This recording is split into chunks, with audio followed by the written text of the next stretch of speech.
Every night, I see him in my dreams. A man, tall and slender, his white coat billowing behind him. His back is always towards me, with his black hair draped across his back. On his left ear, he wears a single silver stud earring. The dream starts along the street outside my house. There's no one else on the street except us. He's always ahead of me, just beyond my stride. I don't know what he wants, but I must follow. He doesn't stop anywhere along his path. It continues, winding through the town like a river. The library, the post office, town hall all pass by. Landmarks and mileposts on this journey. What feels like hours of travel ends at the park. The trees are an array of vibrant fall yellows, reds, and oranges. He stops for a moment just outside the old dance hall. Turning his head, the sunlight glints off his earring. With a swift motion, he pushes the door open and enters, the door slamming closed behind him. Just as I push against the door, I wake up in bed, drenched in sweat. The morning went on as most mornings go. Shower, breakfast, then a dash to the bus stop. As I sprint, I see the yellowed back end of the bus speeding down the road. I scream and flail my arms in the air, but it's no use. The bus rounds the corner out of sight. A loud groan escapes my lips and I kick the ground, sending a shower of gravel across the road. My school isn't too far away, so I adjust my bag and start walking.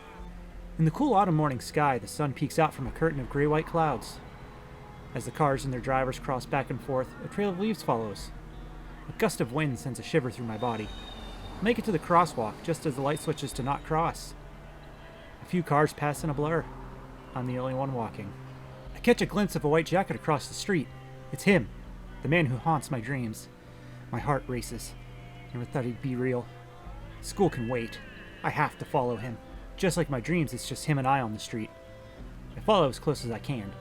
The wind picks up, and the air grows colder. A dark gray cloud hangs overhead, threatening rain. I pull the hood of my jacket up. The wind doesn't seem to bother him at all. The path he walks is the same as my dream. We pass the library, the post office, town hall, all without stopping. He turns his head once towards a distant sound. The silver stud in his left ear seems to sparkle in the daylight. We're almost to the park. A wall of green rises up from the asphalt, large trees sprawling out against the gray-blue sky. A loud ringing breaks my focus. I scramble to dig my phone out of my backpack. It was my sister calling.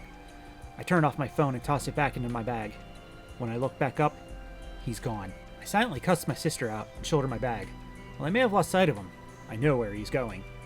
Light drizzle begins to fall, speckling the walkway, the sound of rustling branches filling the silence.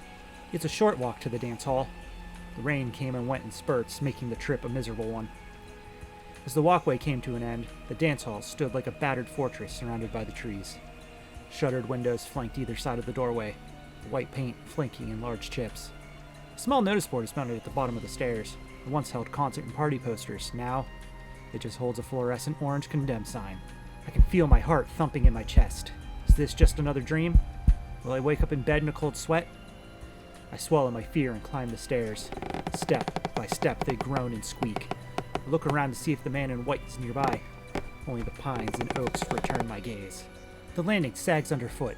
The smell of decaying wood assaults my nose. My mind races with 1,000 thoughts. As I reach the door, I can see that it's not closed, the wind moving it slightly as it blows. I reach my hand towards the door, just a few steps between it and I. My fingers press against the wood. The cracked paint crumbled under my fingertips.